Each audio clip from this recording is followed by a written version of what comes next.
Halo teman-teman, saya Rika Dwi Anggita. Selamat menonton video saya di mana teman-teman akan lebih tahu dan lebih paham tentang terciptanya kemajuan ataukah kemunduran peradaban manusia. Kalau ngomongin soal peradaban, sebenarnya apa sih peradaban itu? Nah, jadi peradaban itu sendiri adalah sebuah istilah yang sering digunakan untuk menggambarkan tingkat kemajuan seperti kemajuan sosial, kemajuan ekonomi, ataupun kemajuan budaya pada suatu masyarakat.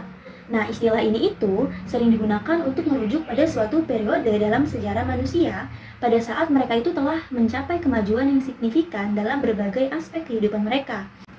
Karena dengan memahami dan mengikuti tersebut dapat membantu kita untuk memahami evolusi sosial, budaya, ataupun teknologi membentuk dunia kita saat ini.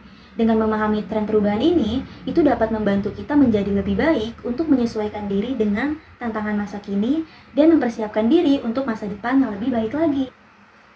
Jadi dari masa prasejarah hingga saat ini itu, peradaban manusia telah mengalami yang namanya evolusi yang signifikan. Awalnya hidup sebagai pemburu, pengumpul, lalu manusia kemudian menetap dan membentuk masyarakat agraris. Peradaban kuno seperti Mesir, Mesopotamia, dan Yunani membawa kemajuan dalam seni, ilmu pengetahuan, dan budaya. Lalu datanglah yang namanya zaman penjajahan dan revolusi industri, yang dimana ini itu membawa perubahan yang sangat besar dalam teknologi, perdagangan, dan struktur sosial, menciptakan kemajuan peradaban manusia. Yang pertama adalah pendidikan. Investasi dalam pendidikan yang berkualitas untuk semua orang, dari tingkat dasar hingga tingkat tinggi, yang mana itu dapat membuka pintu untuk pengetahuan, kreativitas, dan inovasi yang mengacu kemajuan. Lalu yang kedua adalah teknologi. Pengembangan dan penyebaran teknologi yang dapat meningkatkan efisiensi, produktivitas, dan kualitas hidup manusia itu merupakan salah satu kunci untuk kemajuan peradaban. Ini termasuk teknologi dalam bidang kesehatan, energi terbarukan, pertanian berkelanjutan, dan lain-lainnya.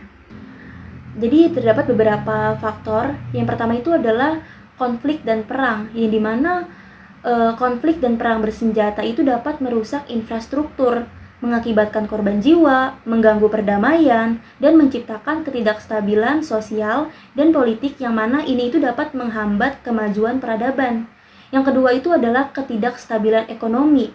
Krisis ekonomi yang parah seperti resesi global atau kebangkrutan sistem keuangan itu dapat mengakibatkan pengangguran massal, kemiskinan, dan ketidakstabilan ekonomi yang menghambat pembangunan dan kemajuan peradaban itu sendiri. Saya Rika Dwi Anggita, terima kasih.